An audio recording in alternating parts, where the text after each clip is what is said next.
Well, um, perhaps while we're waiting for more folks, maybe we can just do a quick round of introductions of the folks who are on the screen, because we have some public attendees watching as well. So it'd be nice for them, I'm sure, to hear who all is here. So I can start. I'm Liz Blackwell-Moore, she, her pronouns, and I'm the Director of Public Health for Cumberland County Public Health Department.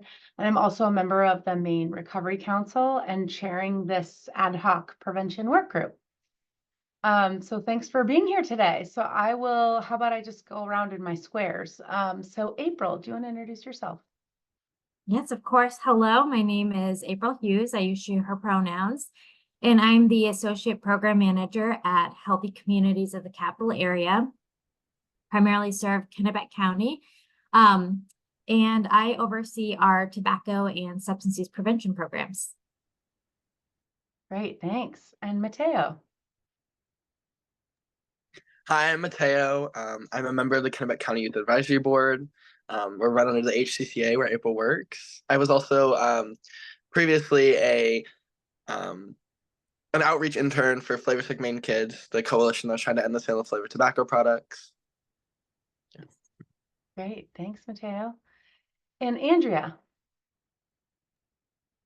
Thanks, Liz. My name's Andrea Sakabason. I'm the Senior Director for the Center of Public Health at Wabanaki Public Health and Wellness. We serve the tribal communities in Maine. So thank you. Wonderful, thank you. Leanne.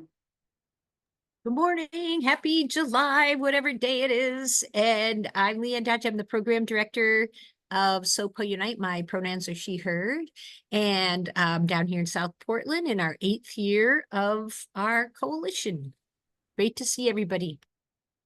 Great. So then we have some other folks who are supporting this work. So Sarah, would you like to introduce yourself? Hi, I'm Sarah Harlow. I work with the New England PTTC at AdCare Educational Institute, and I am supporting the process of this prevention ad hoc committee. And I'll be taking notes today and anything else I can do to help on the technical side. Great. And how about Haley? Haley Tranco with the Attorney General's Office. Wonderful. And Mary? Hello, I'm Mary Coyne. I'm the coordinator for the Maine Recovery Council. I am also in the process of moving and have many boxes around, so I want to stay off video for this one, but I will be here listening if there's anything I can do to support. Great, thank you. And Brendan? Hi, Brendan O'Neill with the Maine Attorney General's Office. Great, so I think everybody's been introduced. 2, 3, 4, 5. Okay, and we'll just wait and see if anyone else comes. I think there's 5 of us. I was hoping for, I know one person that can't come, so I'm not sure about the other 4, but maybe folks will come along as they're able. So before we get started into the substance of the meeting, and I will share with you all just on an agenda of how I'm going to propose we move through the meeting. I just wanted to share real quickly our community agreements that we have, just as a reminder. Haley, would you mind allowing me to share my screen today?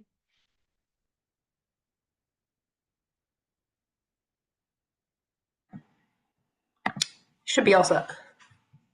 Wonderful, thank you. Also, I know Madeline can't make it, and Amran has a conflict, so she probably also can't make it. Oh, okay. Thank you. So I just wanted to real quickly go through the committee agreements that we came up with, since we're not using Robert's rules. So being curious, open, and respectful.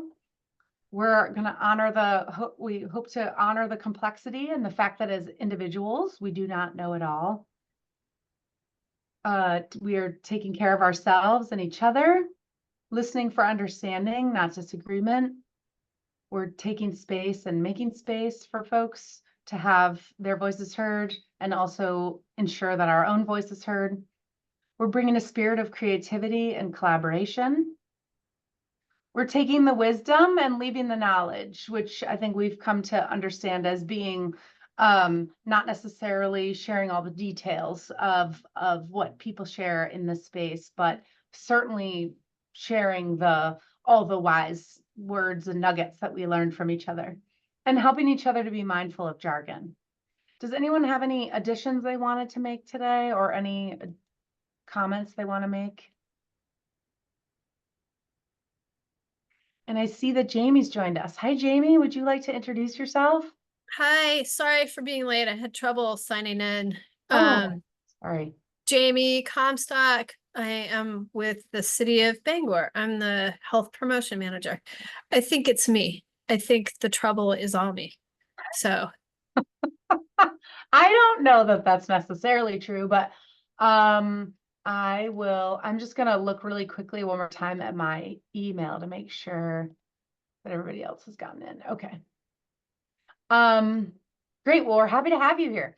We just went over the community agreements, and now I was just going to share with you all the process that I am proposing for how we kind of move through this next phase here. So I'm going to share my new screen with you all. Let's see.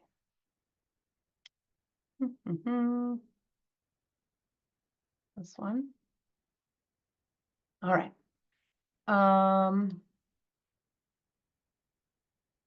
So maybe I will make it a little bigger for you. Okay, so for our process for prioritizing this work, I think what I am proposing here is that we are trying to get to, over the next couple meetings or the next 2 meetings, get to recommendation of 3 or 4 priority strategies that we want to recommend to the Maine Recovery Council that they fund.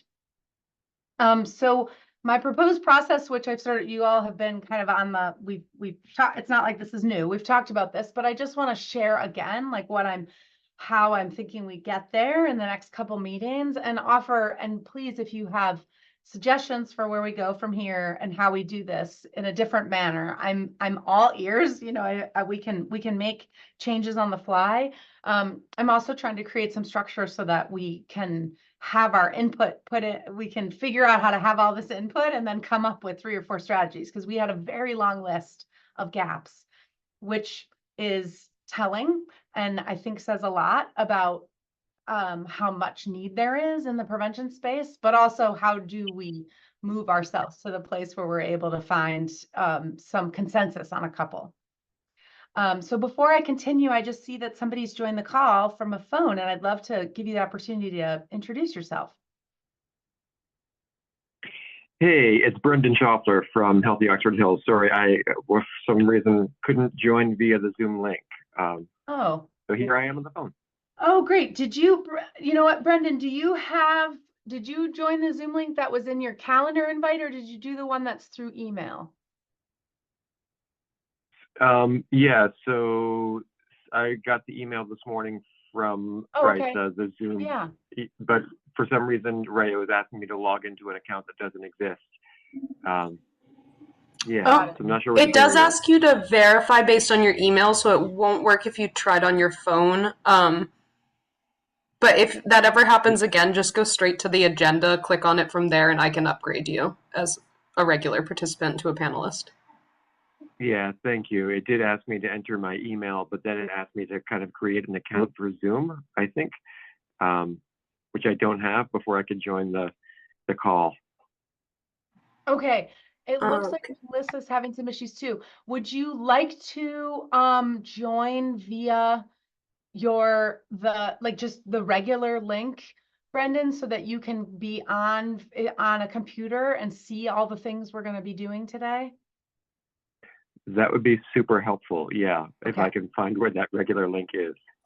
It's right on the agenda, which should be both in your email and on the Attorney General's website. Here, I can send it. Could you send him the link? Thanks, Liz. Liz, I was also going to say I had that same issue, but rather than click join meeting where it prompts you to create an account in an email, I just copy and pasted the direct Zoom, the Maine State Zoom right into the browser, and then I was able to get in that way. Okay, so while I'm doing that, I'm gonna send you an email, Brendan, but while I'm doing that, would you mind, Haley, bringing Melissa Hackett in? She's an attendee right now, and to making her a panelist? Thank you. Yep, she should be rejoining now. Great. And then I'm going to stop sharing for a second just so I can navigate on the computer.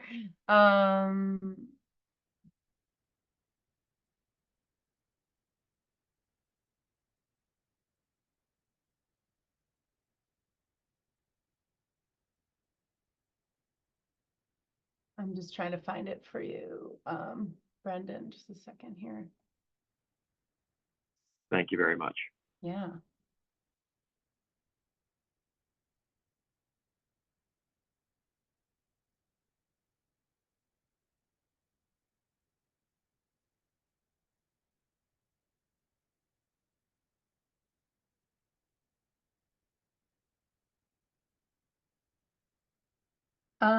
Okay, so I'm gonna send it to you in an email here. Sorry, this is like mad multitasking here. Brendan.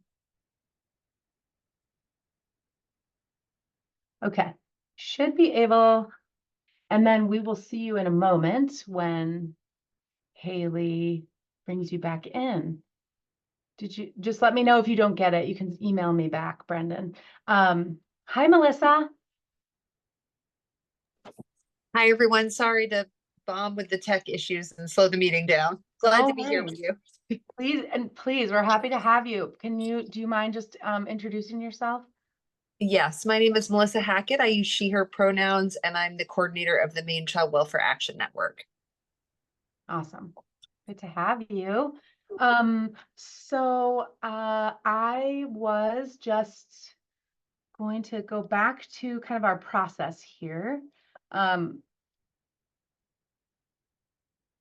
So in terms of our process for getting to 3 or 4 priority strategies, during last week, we all worked through a survey in which we looked at all of the gaps that we had identified in the last meeting and completed a survey. And I'm going to show you some of the results from that survey. And then today, what I'm hoping we can do, we realize that we can't do small breakout groups with this Zoom, which is fine. We'll work together.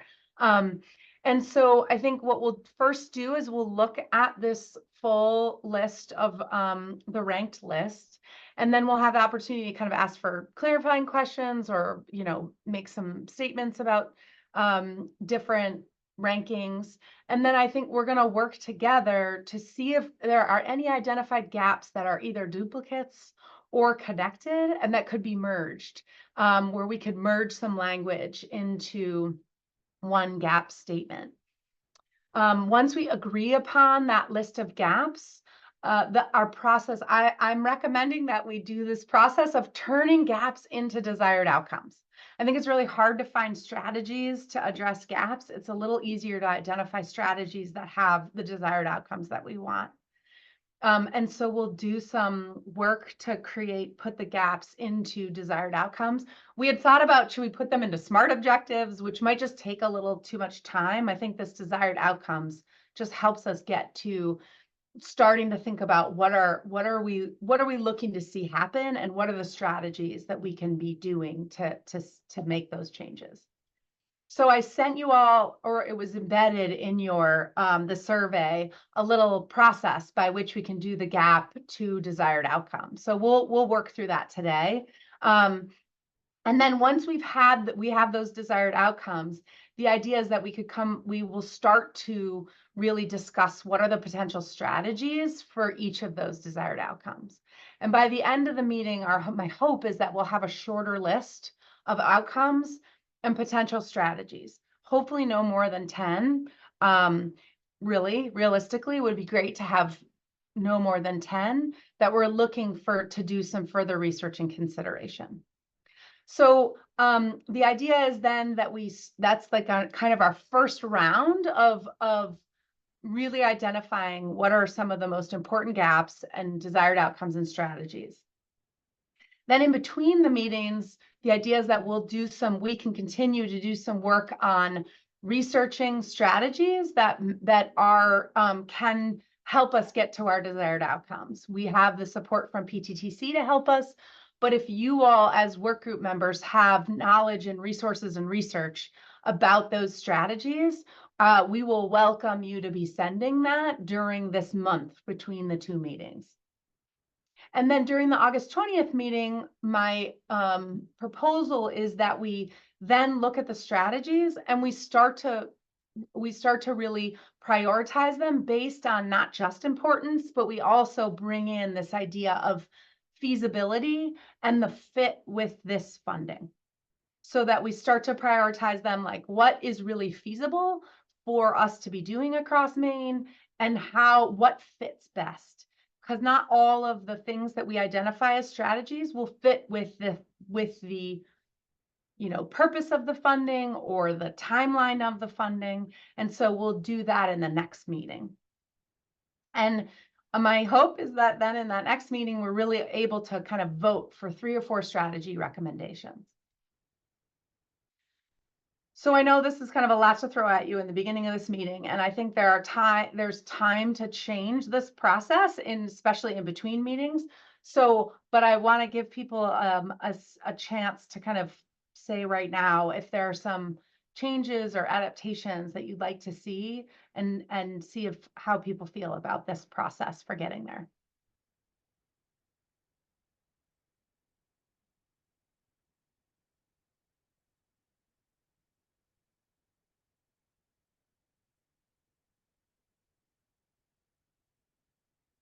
Anybody have any additional thoughts? Do you feel okay about this? Okay, maybe a thumbs up if you're feeling okay about this process. Okay, great. Thank you. Okay, great. So I am going to move us to the survey results. So these are all in Google Docs that I will link for you in the chat so that you can have them. Because it's definitely sometimes easier for you to negotiate on your own if you want to. So here is the link to this survey results. I just put in the chat for you.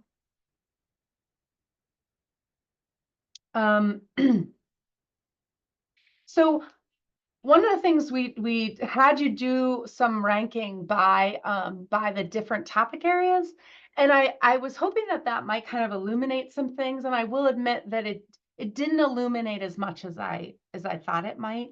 There were a lot of people kind of had a lot of different views on each one, and I think in some ways that speaks to the fact that I think there's a lot of overlap.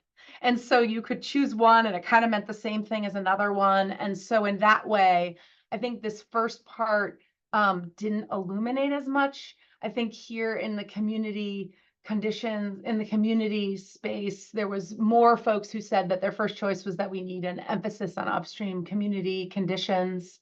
There was definitely a piece around the need for community partnerships in integrating and really integrating culturally relevant strategies into the work. So this was kind of the one place under cultural competence where it was really clear what people's first choice was. In family systems, again, it was kind of like all over the map with what folks felt like was kind of the most important thing. Stigma, you only had one choice.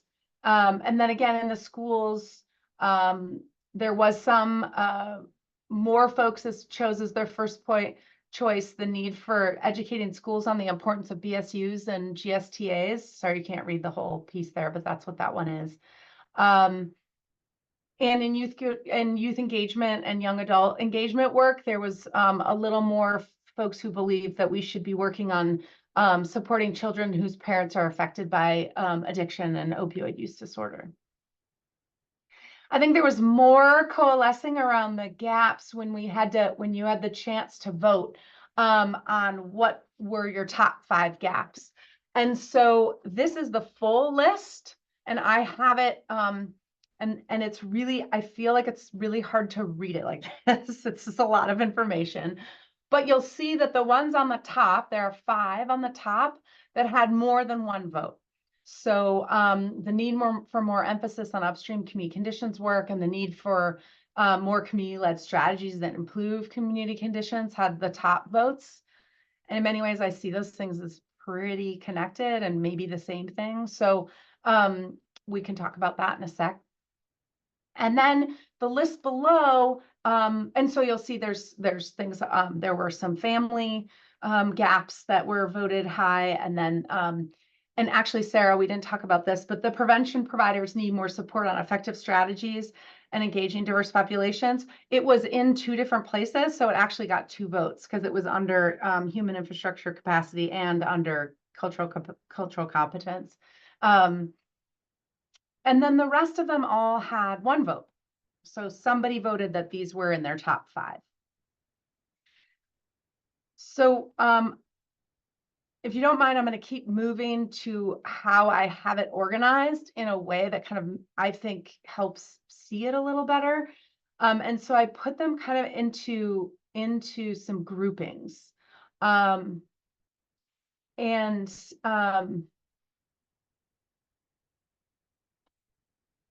to make it so you can see it all on one page. There we go. So there were multiple votes for things in the community space and in the family and in cultural competence. There were less votes in youth and young adult engagement and human infrastructure, but I think you can see there's a lot of connection between all of the votes that people made.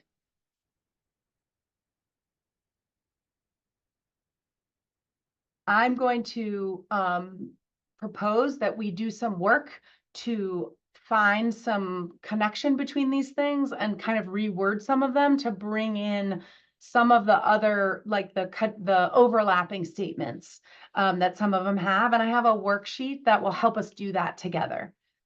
So you don't have to like take in all of this at once. We'll work through it little by little, but I'm just wondering if anybody has any like comments or any things that kind of like jump out at you based on this, on what you've seen so far.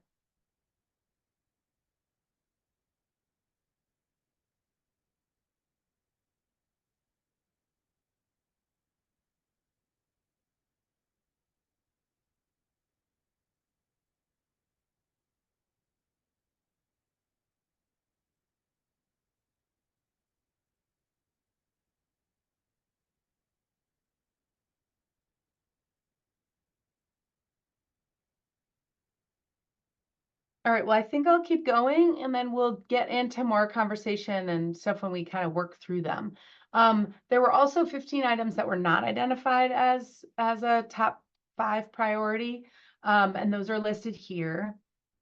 I didn't organize them in any particular way, but you can feel free to look through them. I think it's not that they're not important. I think there are ways in which many of them are just kind of connected or are different words to kind of some of the other ones that were chosen. Liz, Yeah, please, Brendan. can you please remind me how many people we had responding to this survey? It's a great question. There were 10 of us, and I think that maybe, was it 7 that actually filled out the survey, Sarah? Yeah. Okay, that's helpful. Thank you. Yeah. So I think we have some work here to make some other changes, right? Like if you were not able to do the survey, but you're here today and you want to have your put in your 2 cents, there's still plenty of room for that. I think what I'm going to do now is share again this other worksheet with you all, and we can all have access to this. And this one you actually can view, and you can also be an editor. So let me know if you can't open it. But what I think I'd like us to do is start with the community gaps that we identified. And Sarah worked on kind of coming up and combining some of like the first two into proposed wording of a new gap that really takes the connection between the first two that were chosen and puts it into new wording. And so I think I would love for us to, we can have several gaps that we want to identify under community, but I want to know if you all think there are ways in which we can combine some of these where you see some overlapping. And I know this is hard to do in committee, so I'm not here to say that this is going to be easy.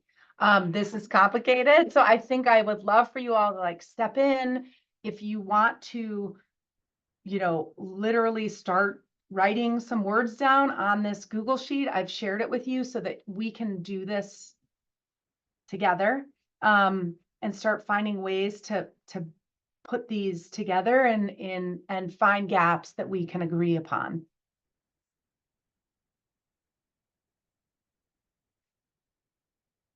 So I'm wondering if how folks feel about this proposed wording. Let's just start with the first one.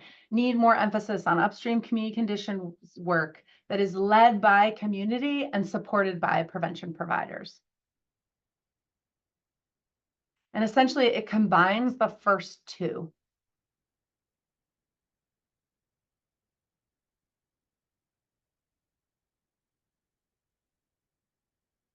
So if folks are like, I don't like that one, you can say you don't like it. If you feel fine about it, we can move on and see if there's other ones that need to be combined. Liz, this is Melissa. Yeah. I just want to say there were lots of caveats about the challenges. I really appreciate all the prep work it's helpful to me to see where there were multiple votes and to think about the ways that there's overlap and we can combine them. So I really appreciate the walkthrough of the documents that lead up to this. I like the proposed wording. I definitely saw that the first two bullet points had some overlap, and I support that that combining. Great. Thanks, Melissa. Appreciate it.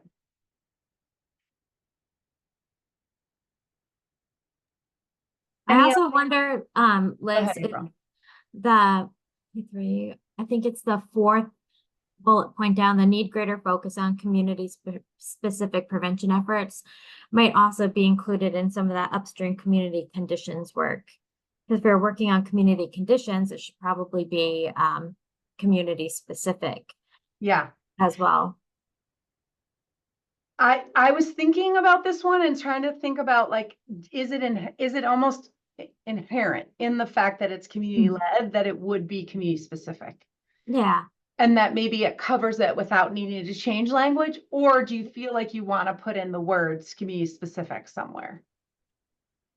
I think I see the struggle there because if the community's leading it, the odds are folks are going to be adapting it to fit that local condition and need. So I think it kind of speaks for itself if it's a community-led project or initiative.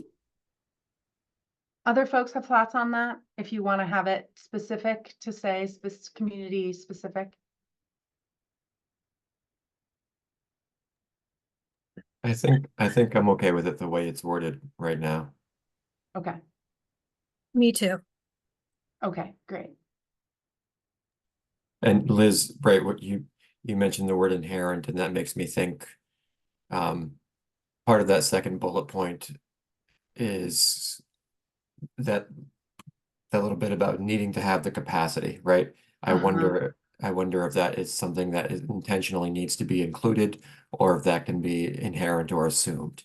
And I don't know the answer to that, just calling that out for some attention.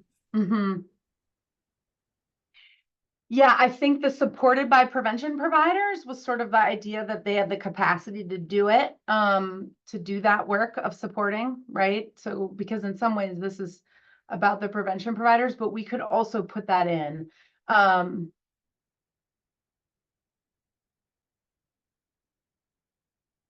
change it to, instead of being supported by, but having something like something in there about having the capacity to support. Go ahead, If, Jamie. if you said and can be supported by prevention providers, would that do it?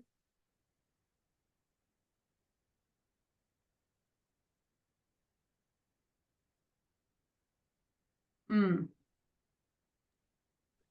Or I don't know. emphasis on and capacity for. I like the idea of including the capacity piece as a Mhm. term. Yeah, what comes to mind for me with capacity is, we can say supported by, and that can probably be true for purposes of a grant report, but is it true for making meaningful change in a community? And I feel like prevention often gets short shrift and does not receive the funding so we can have the capacity to make meaningful, enduring change. Mhm. Well said. How do we feel about this?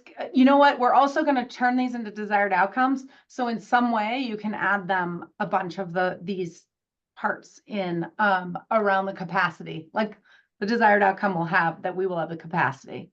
But I like that the emphasis on and capacity for upstream community conditions work that's led by community supported by prevention providers. Does folks feel okay about that? Yeah, I like this. Okay. So I moved this need up because it goes with those two. I'm wondering if this lack of resources that match the needs of different young people and the lack of social connection are separate and like different gaps that people feel like, do you feel like they're embedded in the new gap up here, or do they need their own? Do they need to be their own?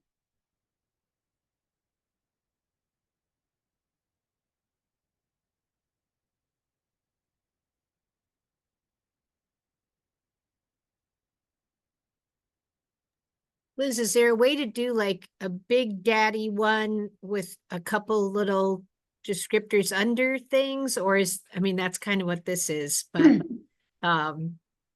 just not to lose some of the details. Uh-huh. Yeah, I think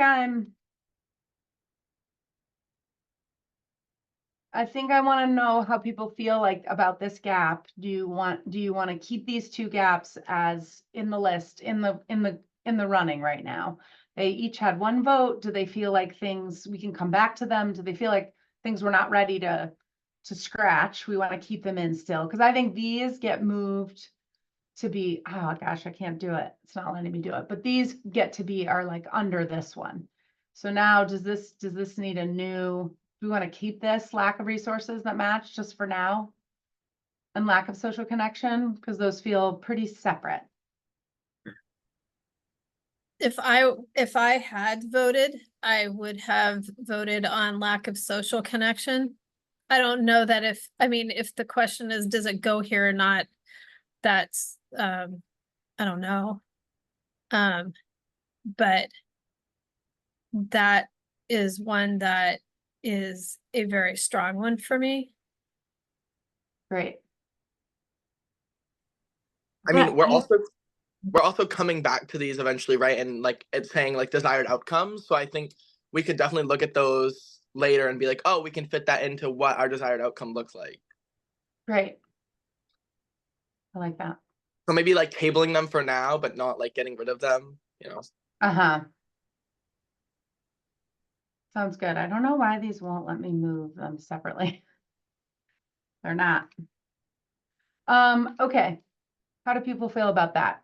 I think we'll keep them as it is right now, but these top three are basically, we've decided they're I'm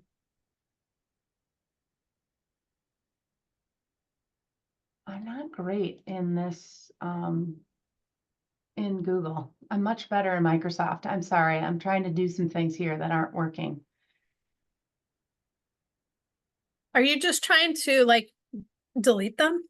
Well, I don't want to delete them. I want to like cross them out. Oh, that's so hard to do. Maybe just highlight them and say, these are rolled up here. Just stick a little note there.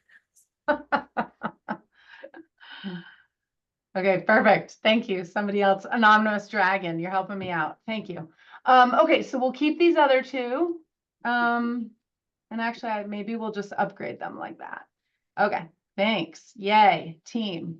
Glad we have teamwork here. Okay, so let's move on to family.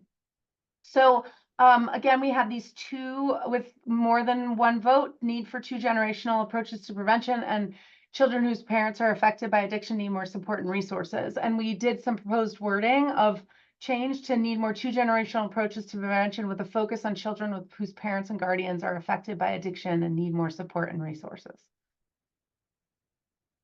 How do people feel about that rolling up of those two together? And do you want to keep them, or do you want to keep them separate? I see a thumbs up on word putting them together. This is Melissa. I love that.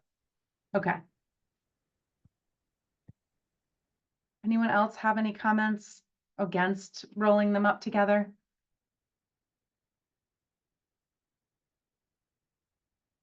Okay. So whoever just did the crossing out, will you do that again? Anonymous Dragon. Awesome. All right, so we're now left with these next three, and I'm wondering if folks feel like if these are covered under that new wording, or do we need to keep them as separate?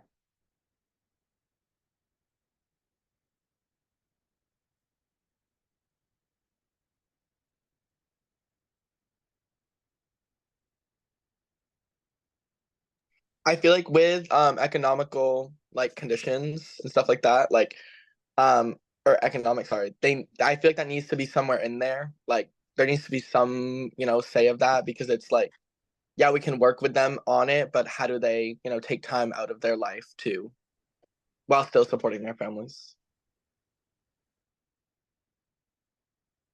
Yeah, does resources do the trick? I think also there's the issue of folks who have already been affected by addiction, and there's the acknowledgement that economic hardships put people at risk. And so those two feel like slightly different, and not sure how we feel about. And perhaps again, when we get to the desired outcomes, this might shift how this gap looks a little bit.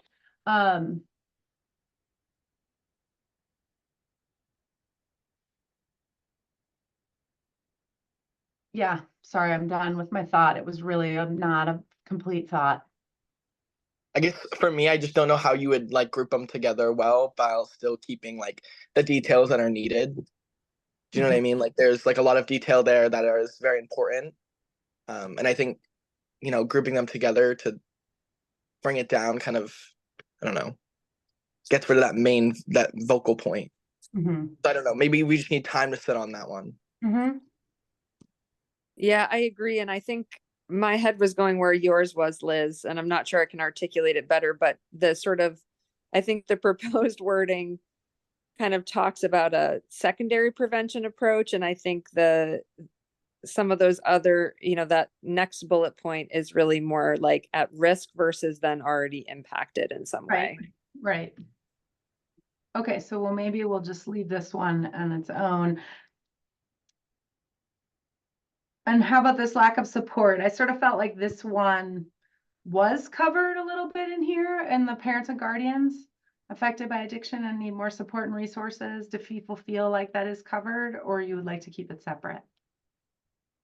I was struggling with that, and I think technically it is covered, but I do agree with Mateo about like I don't know how much of the detail we do want to keep, but I think if we were doing some kind of outcome writing or goal setting or whatever, like we would want to keep this detail. Like this would be something I think is a really good guidance for things that we do want to see. It can be that while these are crossed out here, they become part of the detail of what gets under us, it's partly helps us look at different strategies that could be getting to an outcome. where we want to see some specific strategies that are about reaching out to grandparents and other family members. Yeah, because in some ways it's like, I worry if it stands on its own, it doesn't get chosen as a top priority. But if it gets rolled up as like part of the detail, then it does become a part of a strategy that people really want to support and figure out how to have strategies that are going to focus on children whose parents and guardians, and that we mean by that parents, we mean grandparents, economic and psychological support for grandparents. Or adoptive parents or foster parents. I mean, it can be a whole host of folks. I like that thinking, Liz. I think support and resources to me are captured in those remaining 2 bullet points. If we then could, to the point you just made, capture some of that narrative in the outcomes. If we can keep the detail, if we can come back to the detail, I think it rolls up. Yeah. So maybe we put it under here and we don't cross it out. How does that sound? So it becomes part of this one, but it's detail that goes with it. Does that seem okay to folks? Yeah, I think that works. Okay. And we'll leave this one on the economic conditions at the family level separate. Okay, so cultural competence, I'm going to move this down so we can see them all at once.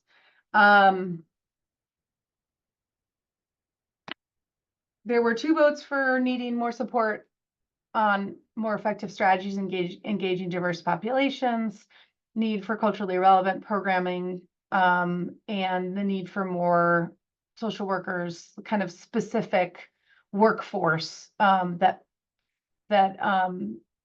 of people of color that matches the folks who they're trying to do the work with. I'm wondering if these are like very specific and we can keep them like this, or we could come up with wording that's more general around the need for prevention, specific culturally relevant prevention work, and have these as details under that. I'm not sure how people feel about that. I like the latter that you just said. Like, I think they are really connected into one moment of about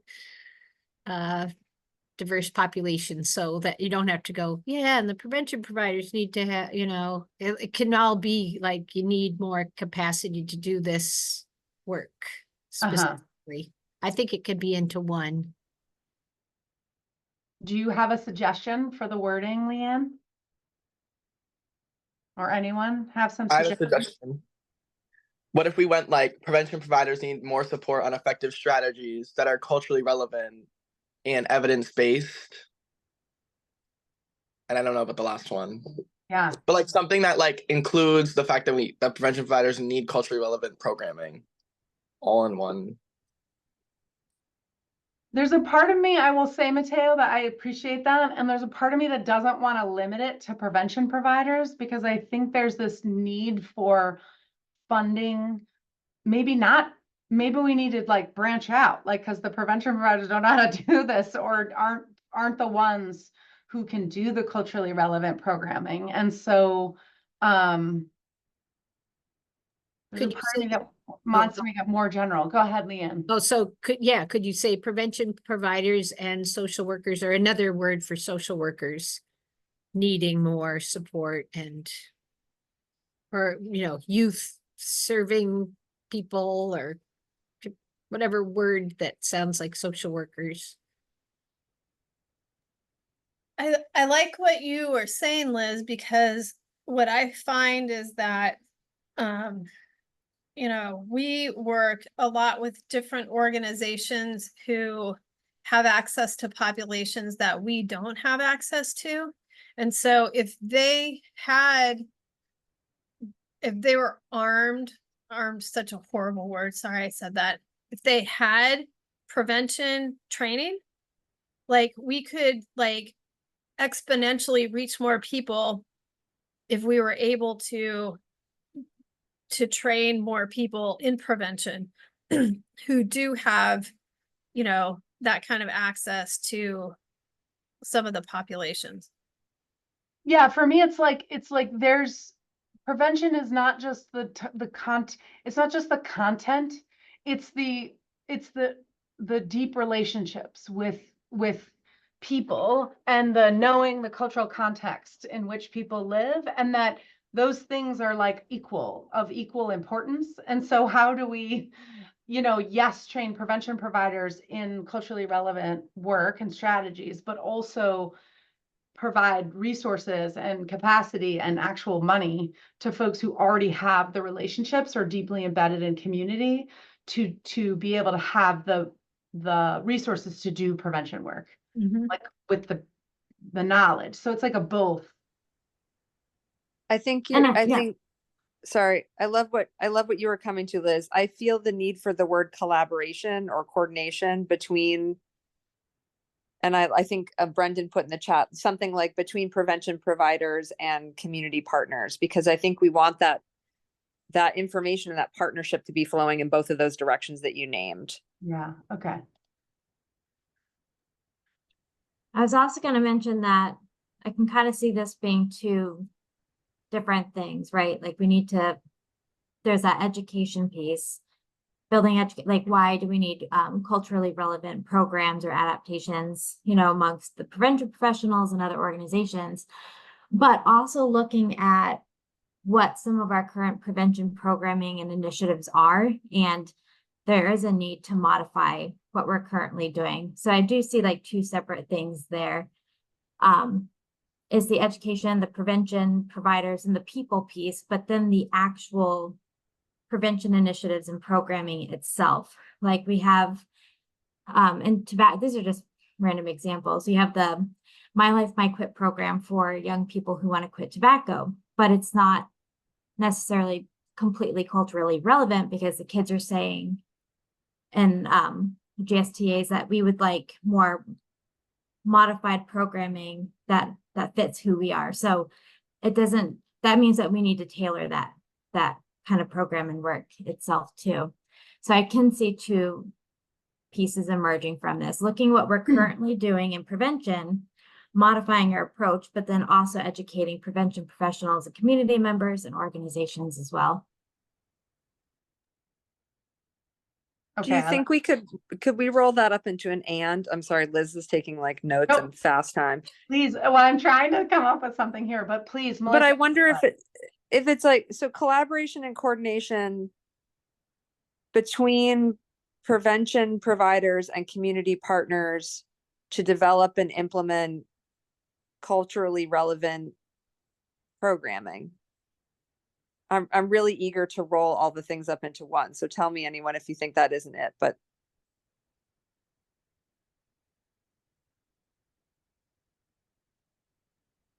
Melissa, I think that you did a great job trying to put those two things into that one. Did I do a complete sentence? The need for.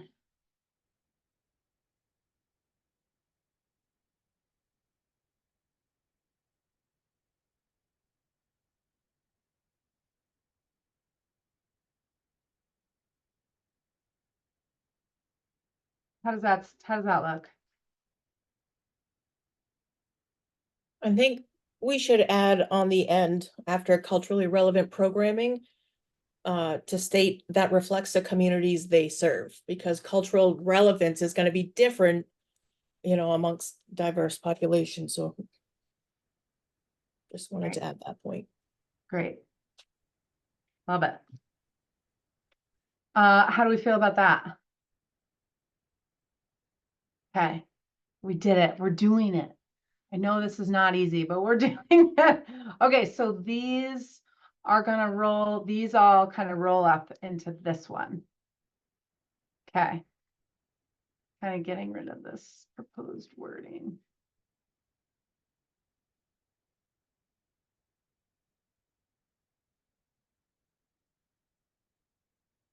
I appreciate y'all being willing to be like in full process mode with me here. Okay. We're just happy not to do the typing. Great consultants. Oh, man. And poor public attendees that are watching this process in motion. All right, so I feel like now we are on this part of youth and young adult engagement.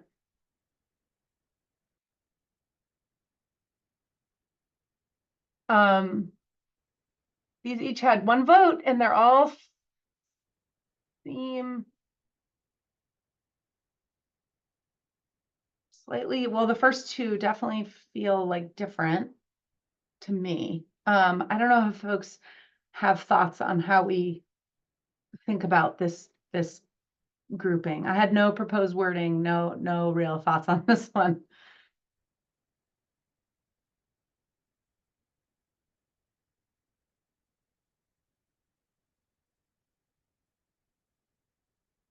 I mean, there's a part of me that wonders if this last one here should go be a part of the one up above as like detail. That's But what I was thinking too. Agreed. Okay, Yeah. great. All right, I'm gonna do that. Because I feel like it is something slightly different, saying we need this tier 2 near peer. It's kind of like a little bit of the how we might do some of this work. Okay, so if we stick that up there, it gets captured in that spot. And now we're left with these two that we can keep separately and work through them. You could say need to increase youth engagement and prevention all the way up to age 25 or something. I don't know. But it's more than just engaging them in prevention. So I don't know. And I feel like, Leanne, you've been the champion of beating the drum of like, we aren't doing enough for 18 to 25-year-old. And if they get lumped together, it sort of feels like we lose the details on that one. I just don't want to lose the details on that 18 to 25-year-old group. I think it's also important to add something of like, it's not just youth engagement, but also the resources that they're like that they have. Because like I know so many people that would love to have like, be able to do like stuff in prevention, but the resources, they don't have resources to do that. So I think that's a big gold star that needs to. Yeah, I'd like to see us finding our way toward wording that's really, I think, thoughtful, similar to how we looked at the culturally relevant programming. Like, what does good youth and young adult engagement look like? I'd like to see us find a couple of pieces in that wording that get at that. Like, what is meaningful and what is supported?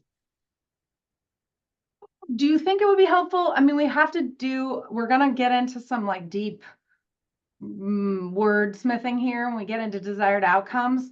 Can we just keep these as they are and come back to them in the desired outcomes, Melissa? Would that be okay with you?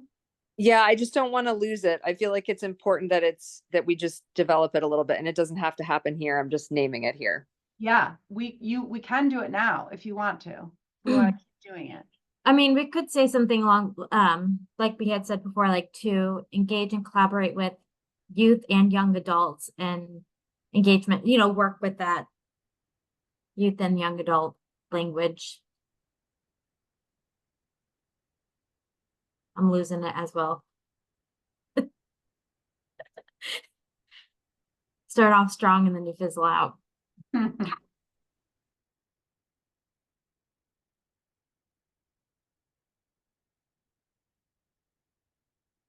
Well, I want to keep these separate, if that's okay with you all, with the 18 to 25-year-old and youth being separate. Is that okay? Are we in agreement about that? Okay.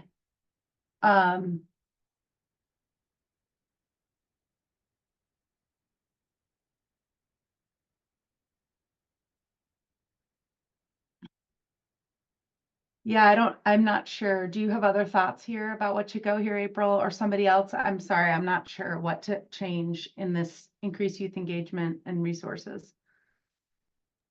It sounded like there was a piece that Mateo was getting at around the kinds of resources that need to be provided. And I'm not sure kind of what qualifiers we put there. I wonder if it's need to improve collaboration with, I'm just gonna put words out there and we can figure out how they fit together. I think it's about collaborating with youth and supporting them in their engagement. That's not the phrase, but I think those are the pieces. Mm-hmm.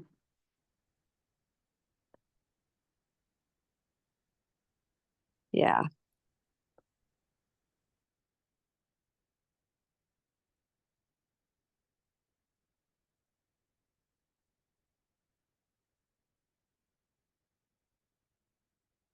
And it's like an adequately resourcing too. Yeah, maybe instead of like, I like think supporting might be a more broad term, but I think the piece we were speaking specifically about is about the financial piece of it, right? Yeah.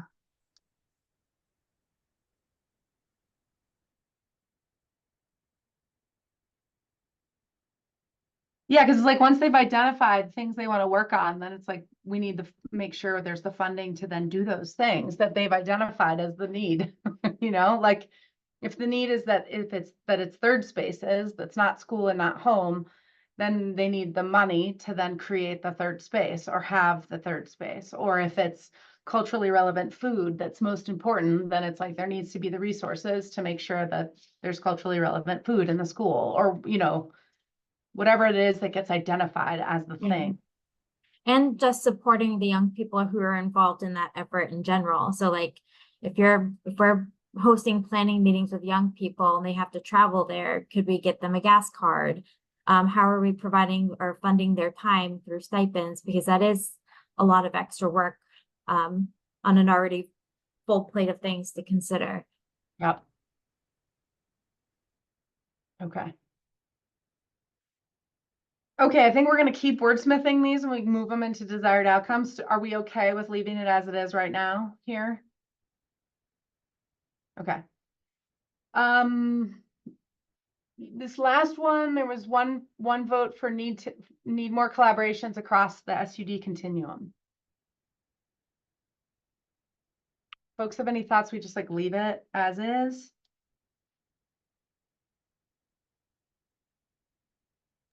Could that be like a principle? So like, I guess, I mean, if we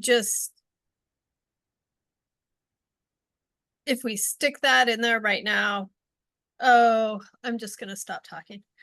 Like I have 1 million things. I think it's a principle. I think if we just said we want more collaborations, then people would be like, oh, I'm gonna partner with the bowling alley. And not that partnering with bowling alley is bad, but and then I think, yes, stop. You know, I think Jamie, when this one, I think I was the one who like originally maybe said this gap. And I think the way I was thinking about it was that in other states, they have like an actual person whose job it is to be in small areas, to see the whole continuum of substance use and to see prevention, harm reduction, treatment, recovery, and health promotion, and to be like working across the continuum and seeing where there's connections. And so I think I put it in there as like, we don't have that here, and I don't know why we don't have it, and I wish we did have it. Like New Hampshire has like an SUD continuum coordinator in every public health district. So maybe if we leave it and we look at what our strategies, if we do it into a desired outcome and then look at what are, like, let's just see if there's strategies that we might be into. We might choose that that's not a priority for us, but when we get to strategies, when we get to voting on them, but perhaps let's like see. Do you mind if we just like leave it and see? I love that idea. Like it reminds me of what many of the like opioid, the OUD providers are doing in their like in the nonprofit for-profit world.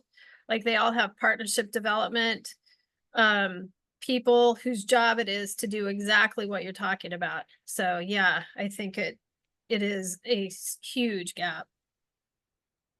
And then I think on a like smaller scale, just seeing what structures are currently existing in each public health district. So for example, under the Maine Prevention Network, which has a lead in each of the different public health districts, part of the substance use prevention requirement is to have a coalition that is focused on substance use prevention, including opioids and stimulants. So is there an opportunity to collaborate with already existing structures to include that continuum within a coalition that's already meeting? I don't know. Just a thought. That's the strategy we could be. Yeah. That's different. Okay.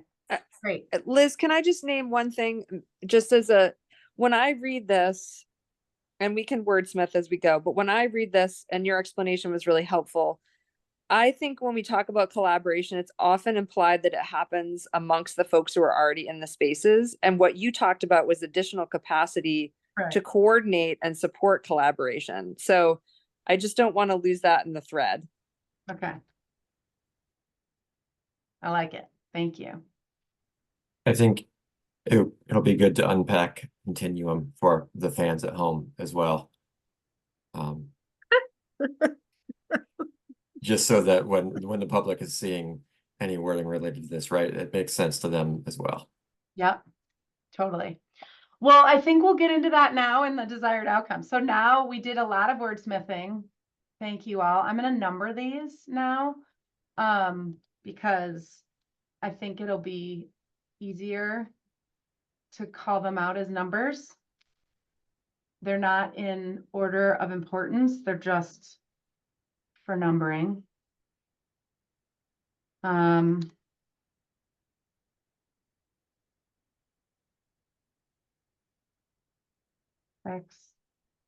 This is definitely like watching the sausage get made right now, just FYI. 6, 7, 8, 9. Okay, so we have 9.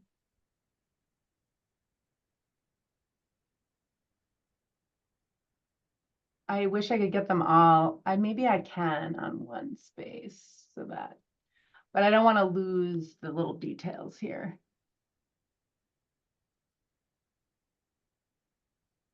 So I'm not going to.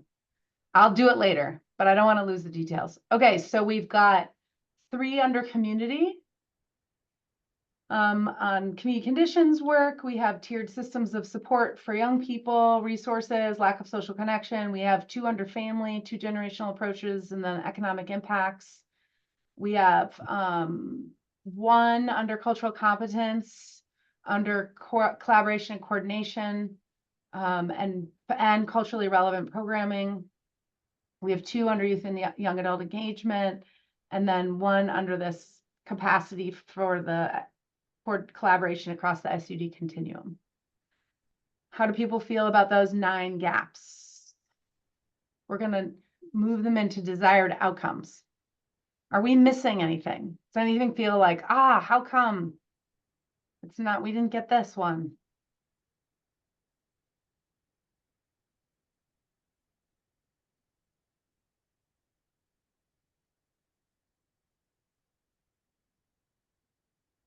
If people feel okay about this list of 9 and you want to give me a thumbs up, that would also be appreciated.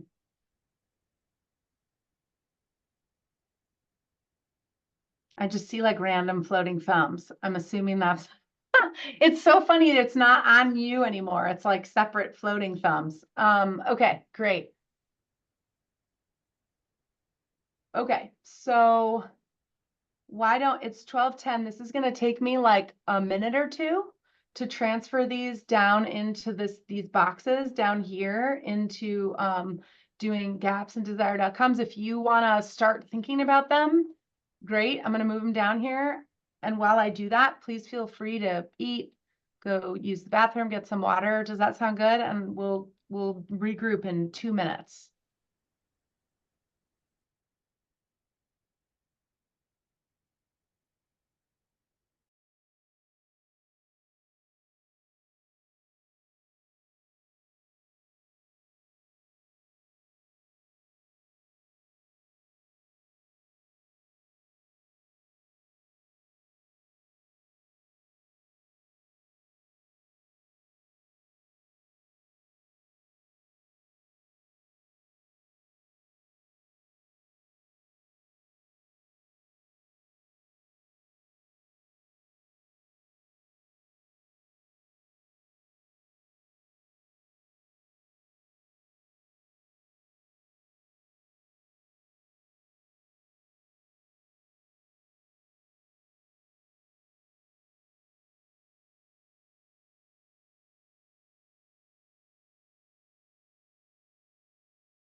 Okay. I'm back. If folks are able to come back too, that would be great. I know that was pretty quick, just 3 minutes.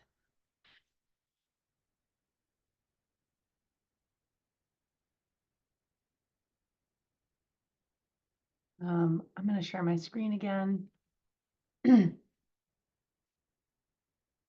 I was hoping that we could get into small groups so that we could have like small group discussion to make this like give each group 2 of them to work on.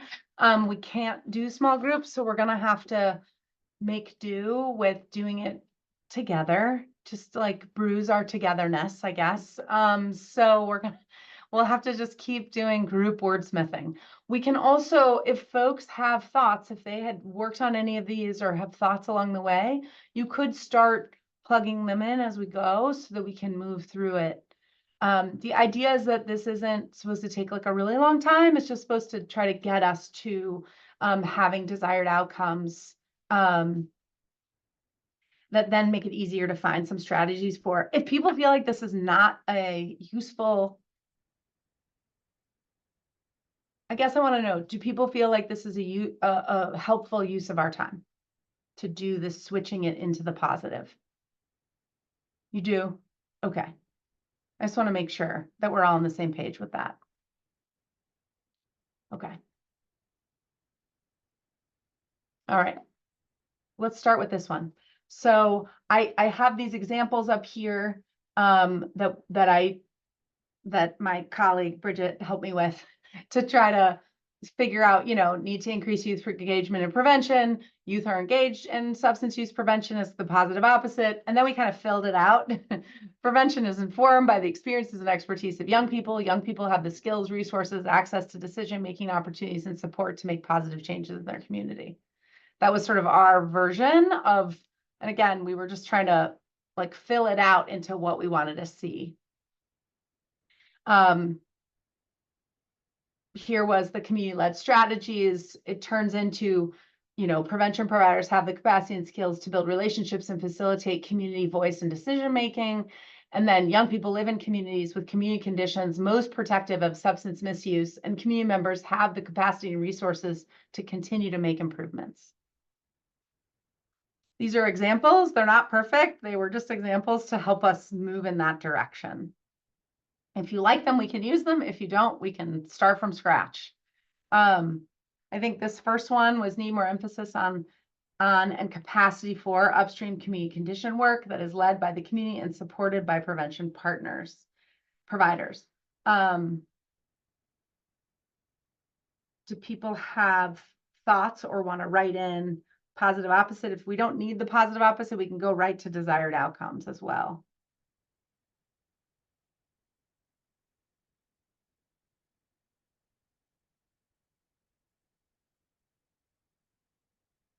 This is where it's like, this is a lot of sausage making, but I think we just need to try. And if you, yep, great. I like that somebody's working on it.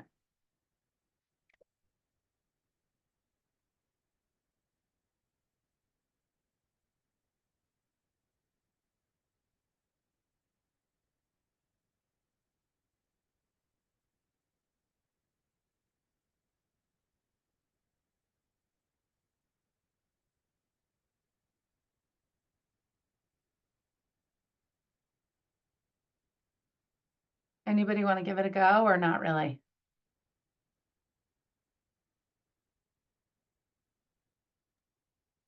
I'm always happy to spitball words in real time in a recording in a mixed group of people.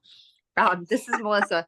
I wonder about, I'm looking at the example above and liking the way that was outlined and maybe wanting to borrow from that. I wonder if the positive opposite is communities have the capacity, actually feels similar, the capacity and skills to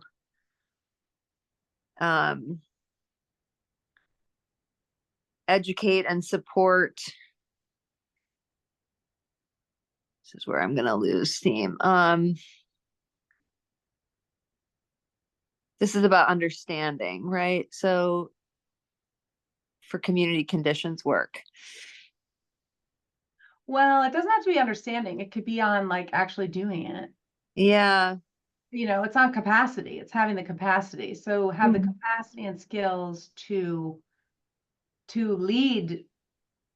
Well, it's like Yeah. lead. It's almost like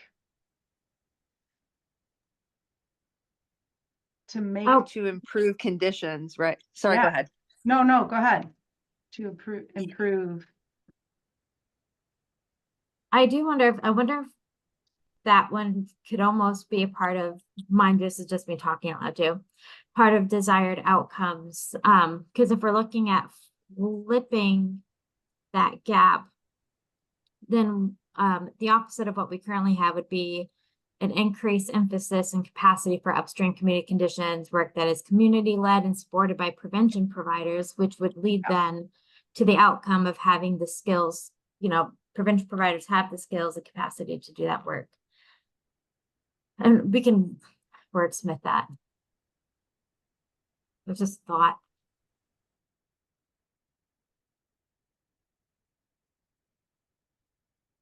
Okay. And then what was your thought on desired outcomes? I think that, Melissa, I think what you were trying to get towards, I wonder if that would fit well under the desired outcomes, because folks would have the skills to, that some of the program that we are implementing in collaboration with the community, we do have the skills and the knowledge to carry that out.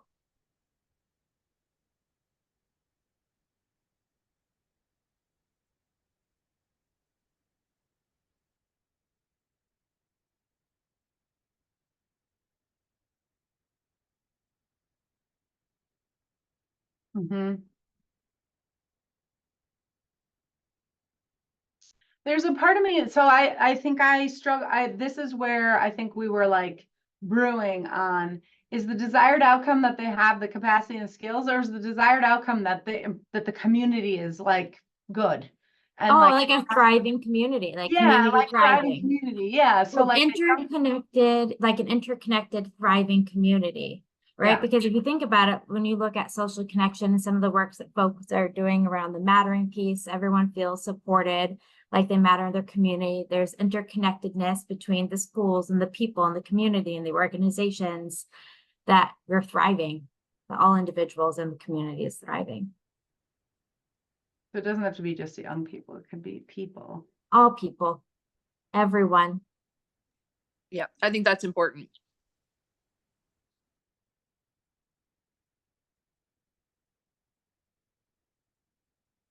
Can it be like, so all people live in a thriving, interconnected community in thriving?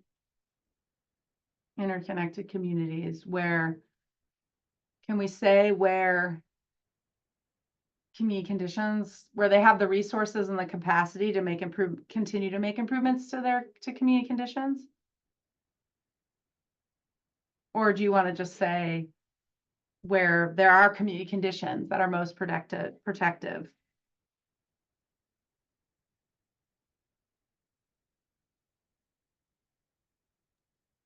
Liz, I like the sort of CQI process you named there, if I can use that term, right? It's like Yeah. it will never be a static place, right? A thriving, resilient community needs to have the capacity to constantly be working toward that improvement.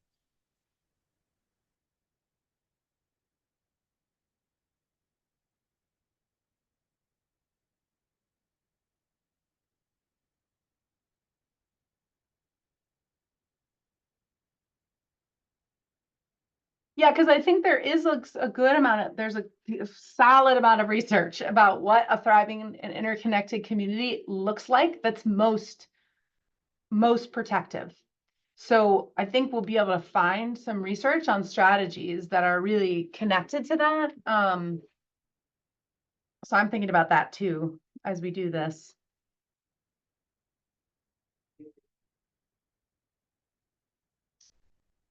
Okay. How do we feel about this one? Does that feel good? Can we move on? Okay.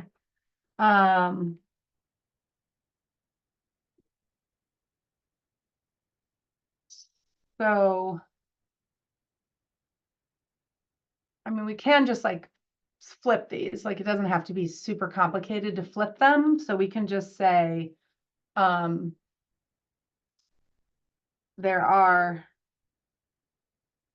tiered systems of support that meet the needs of many different young people.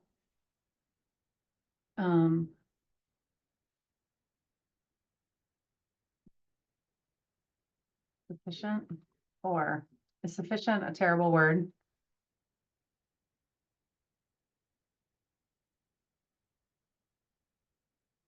I feel like this one is specific to meeting their behavioral health needs, that it's not just like all the needs. Go ahead, Melissa. I'm sorry, I interrupted you. You're muted. You didn't interrupt me. Oh, am I just like calling you out? Don't you want to say something here, Melissa? You can. I was just thinking of Brendan's earlier comment about unpacking the continuum. I think anytime we talk about behavioral health, we'll just want to be thoughtful about unpacking that too. Yeah, and I think here we specifically called out like tier 2 groups that are not clinical, affinity groups, group support, in-home support, like the wide range of the tiered system. And so maybe the desired outcome is where we can unpack it a little bit, if you're okay with that.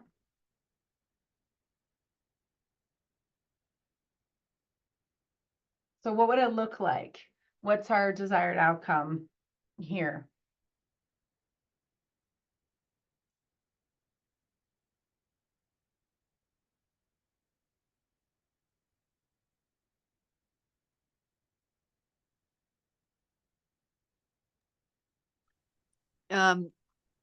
This is specific to young people, right? So young people receive the right level of support for their needs at the right time, something like that. The right kinds or levels.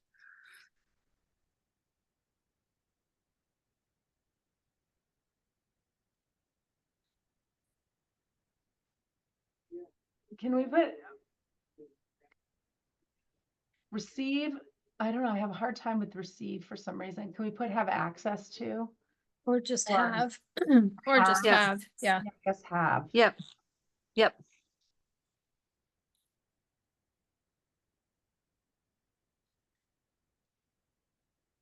And maybe like an including, I don't know, like there's a part of me that wants to like say what the level, what support level of support. Maybe it's the right kind. I feel like I'm adding too many words, but you're right. It's kind and because what you're naming there is like, or sort of what's in the gap is types and levels, right? Right. Yes, and types of support. Yeah. Support services at the right time. And Liz, I might be looking at this wrong, but I keep thinking of like the ultimate, when I think of desired outcome, the ultimate vision of that. So if young people have sufficient tiered systems of support, if they have the right level and types of support, what does that do for them? Like, why is it important? Because ultimately, we want them to live, I'm trying to think of good words here, like for a fulfilling life, feeling supported, having more opportunity, I wonder if we should look at it that way as well. Because I'm looking at the desired, because the positive opposite, it's almost similar to what we have in desired outcome in a way. Yeah, I mean, I think that's the struggle here is like if we go too generic, you can lose the I think I agree with you that like what's the outcome is that like people have the young people are like they're thriving. But if we keep using that one, we lose the detail on what it is we're looking for to have so how do we like Yeah, how do And- we add on to Yeah. the desired outcome? So keep Yeah. what we have, like young people have the right level and types of support services at the right time to do what? Yeah, go ahead, keep Or going. with what? Oh gosh, Yeah. okay. Cause So I, happens. I sorry. no, but I'm with They're you. Like I driving. mean it, like I'm with you. I'm with you. So how do I we do know. that? Like, Yeah, that's a good question. Young people have the right level and type of support services at the right time to do something extraordinary. This is, I'm just I gonna love start. that. That's Yeah, there we it. go. Something Something is it extraordinary. to meet their needs or to support their health and well-being. Mm. I like that support their health and well-being. And I wonder if there's a different word than right time and right level, if there's some, not like adequate, because that's lame, but something better than adequate. mhm. I'm gonna Google. Appropriate?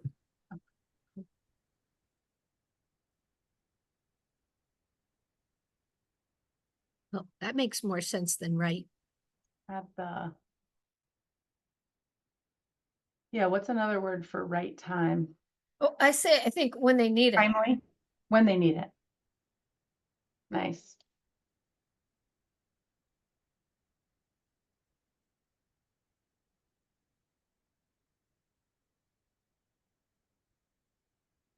There's double support in here. We can, okay, let's leave it and we'll work on that double support and come up with another word. But that feels easy enough to fix. Yeah, you could just take out the word support for the first support and just say Yeah. types of services when they need support. I Okay. just worry that services is clinical. I know. it Again, we does. can wordsmith, but I don't know that I would describe a support group as a service. So I Right. just want to make sure that that doesn't get lost in the shuffle.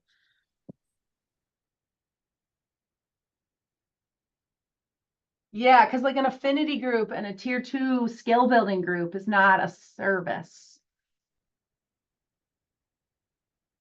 And that's actually and we're also missing inpatient psychiatric care and, like we are missing services too. It's like both. Would it be types of groups, supports and services when they need it to thesaurus support their health and well-being, right? Yeah, like it's not build, but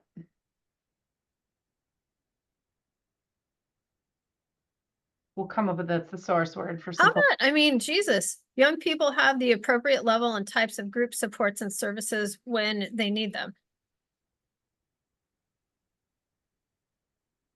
Do we need health and well-being in there? I mean, maybe No, we but do. it's the aspirational. It's like the Yeah. aspirational set part. Yeah. Well, I also think that the idea of these desired outcomes is to now fill them in with strategies. So, yes, Anonymous Dragon, do it. Let's support. Size that, please. Okay, so let's keep going because I think when we come up with strategies, the strategies will build out what our group supports and services, right? Like that support health and well-being. But I think we've got the gist here.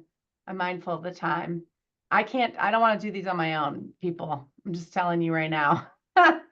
So let's keep going. Lack of social connection. Young people,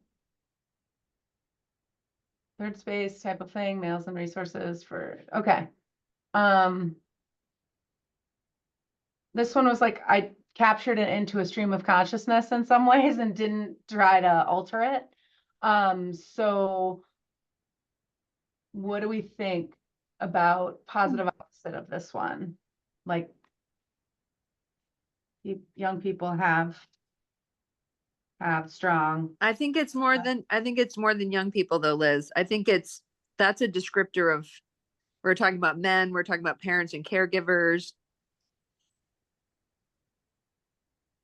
It's like Mhm. community members have,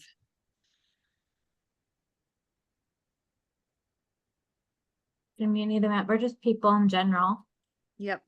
that have the social connections. Yes, I agree with you all. I'm totally in agreement with you. And then I start to go, but what about prevention and like primary prevention? And that are there, well, we'll get there, I guess, when we look at strategies. Are there strategies that are like primary prevention strategies that are in the adult sphere for social connection? Maybe there are. And so we can stay in this space, and then I guess when we get to strategies, we'll see where that like kind of leads us. Yeah, that's a good idea, because when I was thinking like across the lifespan, for example, the older adult population, isolation is a big public health issue, increases the rate of substance use disorder too within that population. So I do feel like there might be some strategies available, but once again, there's that research piece. We can look into it. Okay. Yeah. Yeah, because we all know we need people to have more than one person they would list on their on their group of who will be there for you. So then in terms of desired outcome, I mean, the positive opposite, is that kind of the same thing? Is that the desired outcome? People have strong social connections. Do we need a that in there?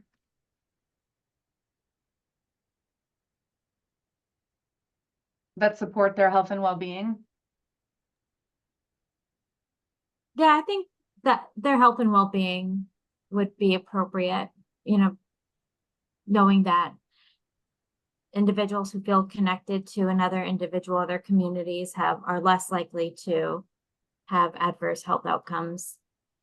So I think health and well-being would be appropriate. How do other people feel about that? Is that okay? I agree. Yeah, I agree Okay. with that. Okay. Okay. All right, that one we did quickly. All right. Two generational approaches to prevention with a focus on children whose parents and guardians are affected by addiction and need more support and resources. It's a mouthful.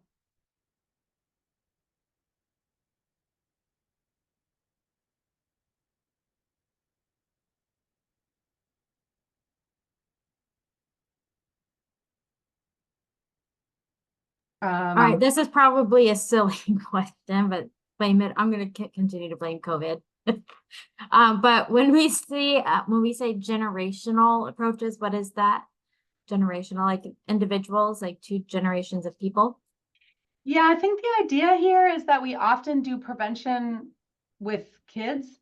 And the idea is like, how do we do prevention with families, like with multiple generations, where you're doing young people and their families at the same time, that the approach encompasses the whole family. And so in this case, it would be with a focus on families, essentially families who've been most impacted, by addiction, and need more support and resources, but that the preventative strategy hits both.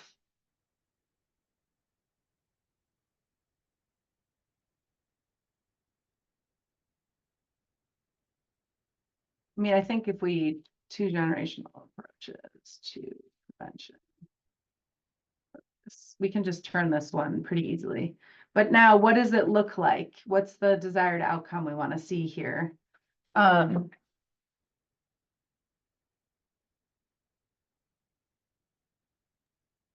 think it's that focus on the whole family, Liz. I know Okay. you've moved on. Oh, you're going to grab that. No, yeah, you're right. But so here, what's the desired outcome is that there's is a focus on the whole family and sort of, do you have a sentence you want to put in here? I just sort of grabbed that focus on the whole family, but I don't know if that's what you meant to go in here.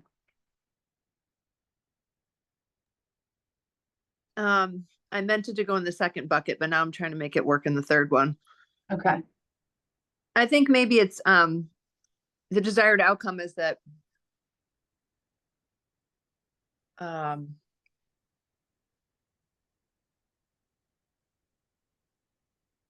trying not to say whole family now, but I think it is the whole family is supported. And I think we're saying specifically here, people who've been really affected by addiction. And I Right. yeah. Yeah, I think that needs, I was trying to find the wording for that. So that families that have been affected by addiction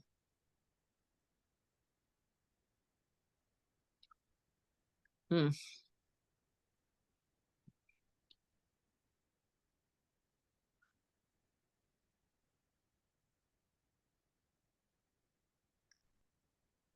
it be like resources and supports?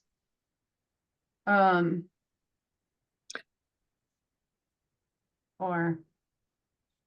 supports and resources to raise healthy children. I mean, it's like about raising them, right?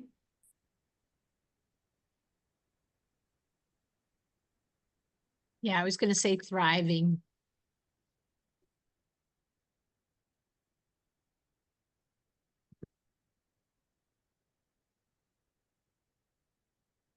I'm going to be annoying here and say, I don't want to lose I'm deep in this conversation right now. So I just want to say, I feel like without being too wordy, I want it to acknowledge that in order for family members to be able to support the next generation, they need support for their own trauma. Like that's the whole, not just their trauma, but their needs, right? So that's the 2-gen approach is like right. All the family members get the support they need to heal and be more resilient as a family. So it's something like that, right? Because you have to hit it at both levels.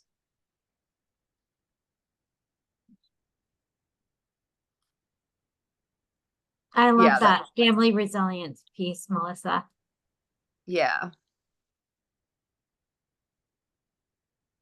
It's like they have the support, they have the resource to support their own well-being and in order to raise healthy young people. Yes.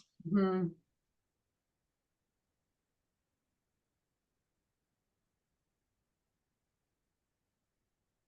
Yeah, I love that. Thank you for belaboring that point with me.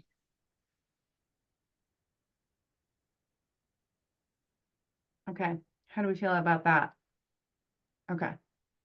I like the wording. It just needs to be wordsmithed, because now it's also saying that all the generations, like the children, are also raising healthy, thriving young people.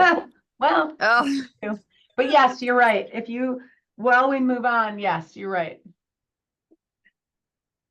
Okay, but let's wordsmith that one a little bit more, but we got the gist, so we can keep working on that one. Okay.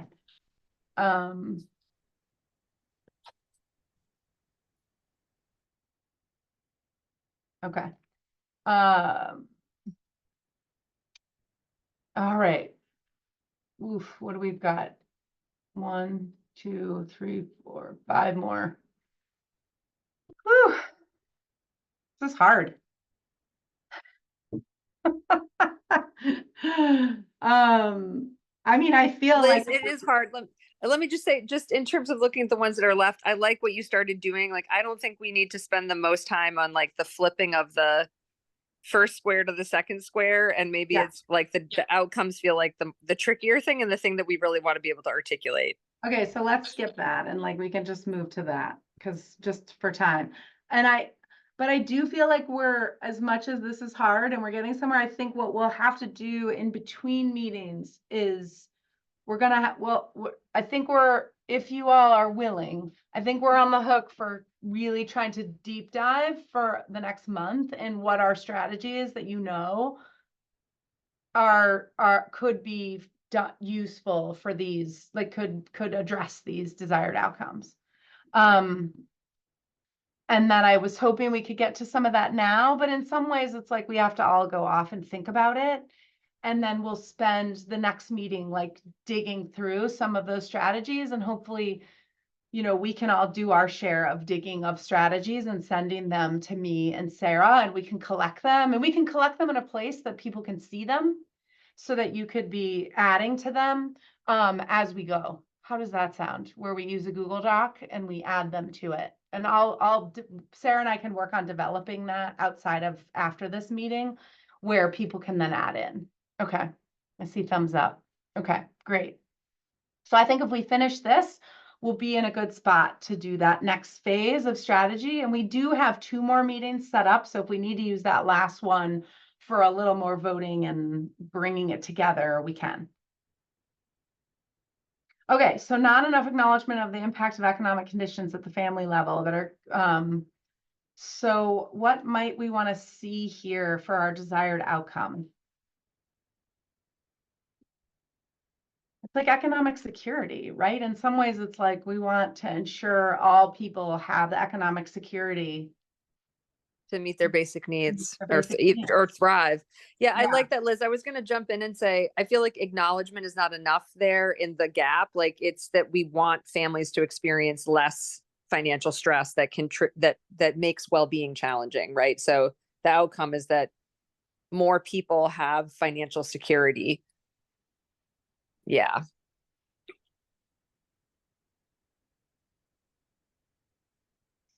Yeah, in some ways, basic is just like, ugh, it's so basic, but we could start That with still feels aspirational, right? It does feel aspirational. Yep.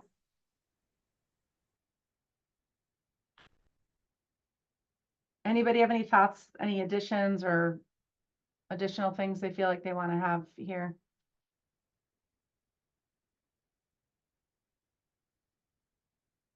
Could it just be like in order to thrive? So it's not just like, yeah, we get to have breakfast and we have a bed.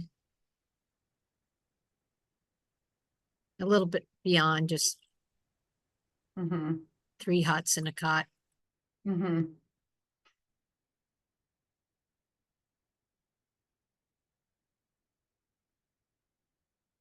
And I think there are some really interesting projects around economic security and how it relates to substance use prevention. So I think we'll have to find some of those strategies to pull in because I think people are skeptical of them, but there are lots of projects for doing it. So I think we'll have to look for those and bring them into this conversation. We get to strategies. All right, if we feel okay about that, we can move on to this need more collaboration and coordination between prevention providers and community partners to develop and implement culturally relevant programming that reflects the communities they serve.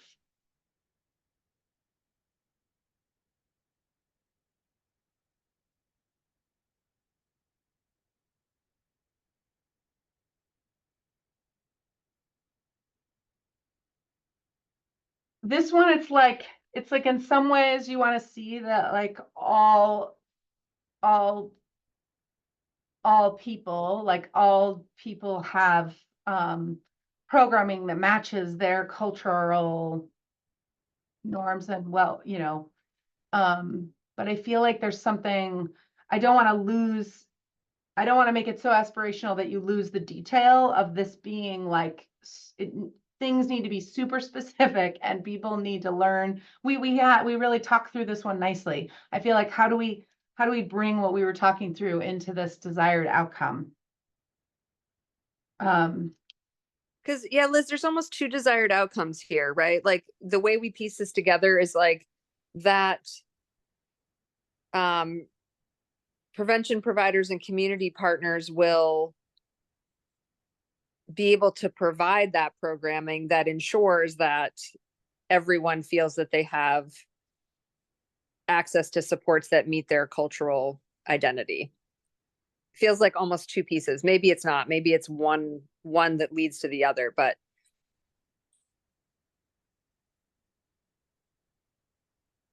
what I lost the end of your sentence. sorry. It's what you're getting at is basically like that there's this sort of like the thing is being provided and then the other outcome is really about the person receiving that, right? The outcome of that.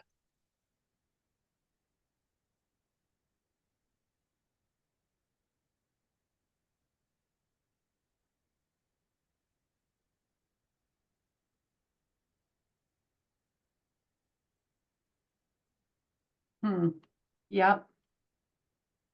Does that make sense to others? It does feel like maybe there's two outcomes there, or the way you're stringing it together makes sense to me.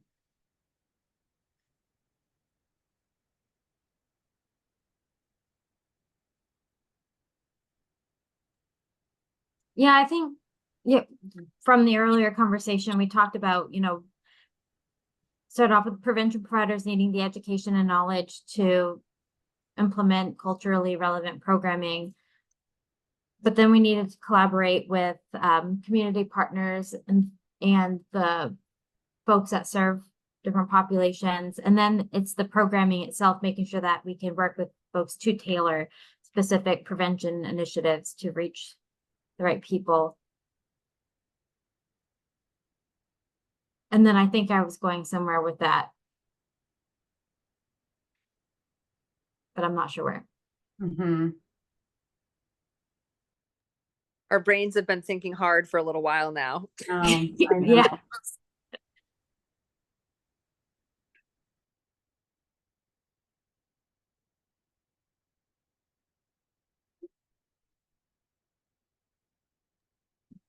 This looks decent to me.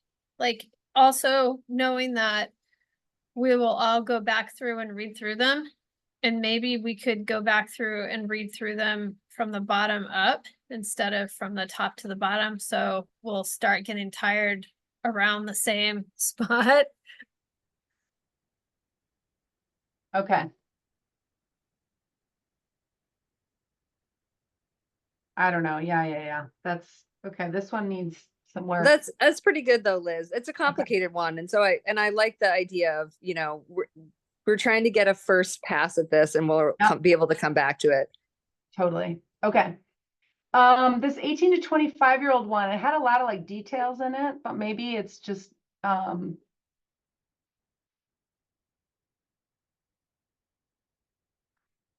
Leanne, do you have thoughts on like what's really needed, like the meat Yeah, of this one here? I would take out the last, like, freshman year all the way down, just get rid of that. That's just a little like, hey, Yeah. this is why it's not good. So the 18 to 25-year-old population has the supports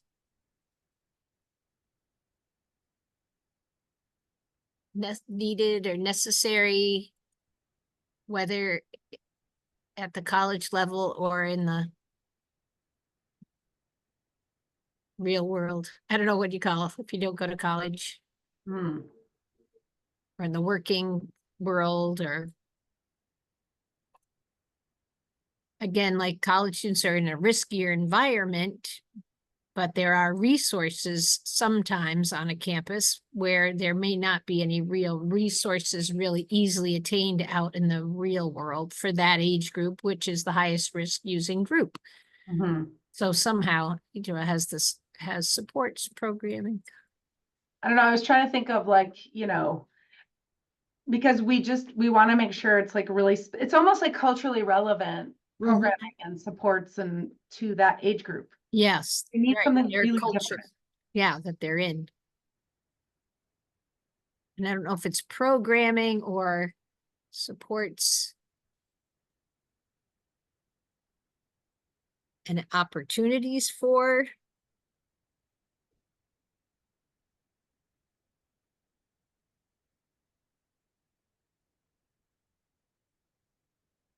Hmm. How about just take out supports and programming, says the 18 to 25-year-old population has the supports, has the resources for prevention. Can we say wellness? Yes. I'd like to flip in the outcomes away from prevention to like what we want. Yes. Plus it's a lot of intervention. Yeah.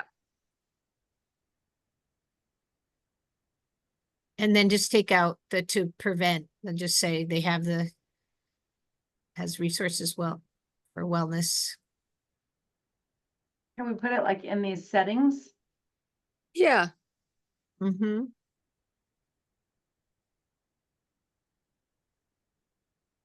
Resources and supports. Yeah, we can wordsmith later. I'm not gonna wordsmith. Okay, all right. Okay, need to improve collaboration with youth and adequately resource and support their engagement in prevention.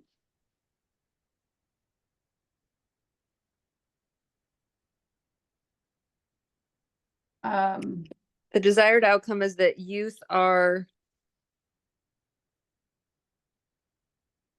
engaged and supported in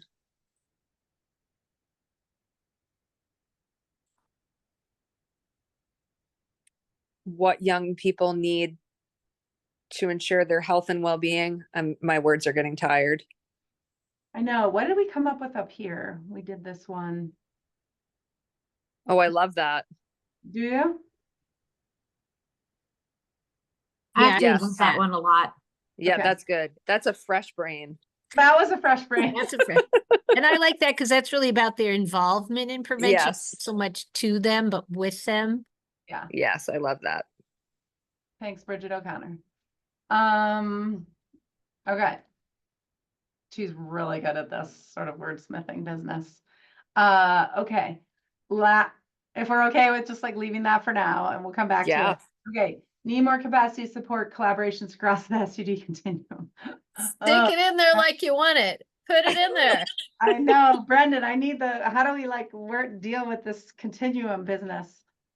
Say we want an ambassador or a paid ambassador in every public health district to foster collaborations and partnerships.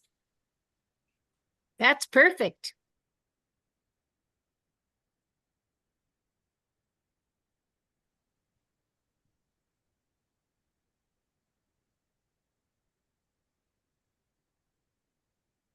Would you say across the continuum? Or I you? think so. I You think the say that. universe spoke through me. I don't even remember what I said.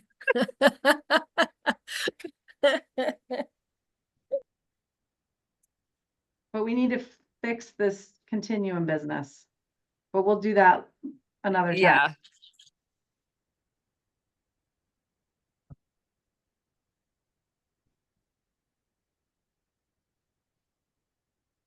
Okay. Wow. All right. We got somewhere. We got somewhere. Nicely done, Liz. Yay. This stuff is not my strong suit. This is so hard for me. So I appreciate all of you. That was great. Well, I appreciate all of you so much and for sticking with like mad process. But I think now, so what I'll do is I'll take this, I'll send it out, versions of it. Well, you have it right now, but I think we could keep, what if we work on for a week? We give each other a week to do some either reworking or rewriting or putting in, you can put in the comment section, like wordsmith changes. How do you feel about that?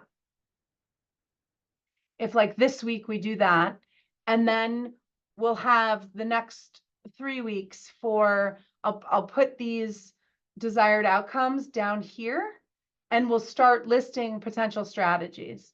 And people can put hyperlinks to strategies and to research. We can, Sarah, does this sound like a good plan? And Mary has offered to help with the research gathering. Does that sound like a decent plan that we start populating this with strategies and research in a document together?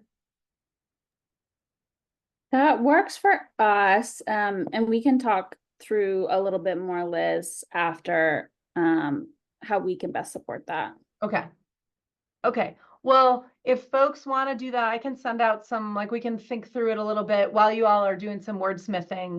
We'll think through a process to help us get to where we're putting in some potential strategies that then we can be discussing and sort of working through in the next meeting. How's that sound? And the next meeting, I do have it in person. Folks can come in person, and we can also do it where we're, if people can't come, they can come virtually, but it feels like we could do some work of really building out and doing some work together to prioritize strategies and come up with, it would just be great to be in person if we can, because in person is kind of awesome. Okay. Agreed. All right. and I will bring snacks. And we are going to meet in a different building. We're going to meet this time at the DHHS building. We will send out a notice about that, but it's the DHHS building in Augusta. It just has like a, oh, Haley, thank you.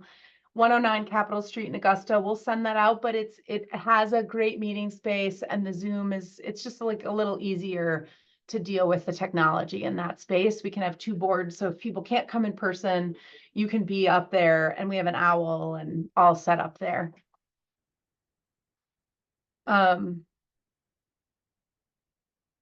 Great. And I feel like, just to be clear, we are moving towards like narrowing to like a few strategies. But I think my hope is that all of this gets captured in like kind of a final document of how we got to where we are, so that others who are looking at like what else should get funded through other funding mechanisms, what could subdivisions fund, what could others, they can look at this and see the process, like that we don't lose the detail along the way to what we get to as the final. So I'm hoping we keep all that detail. Thank you all so much for your time and for like really digging deep in process here. That was really, really great. And I appreciate you all so much. Liz, thank you for some excellent facilitation, and thanks to everybody for stumbling through the wordsmithing together. Totally. I appreciate that. All right. Well, see some of you at the Opioid Summit and others in a few weeks. Bye-bye. Thank you. Bye-bye. Thank you. Bye. Thanks, Liz. Bye.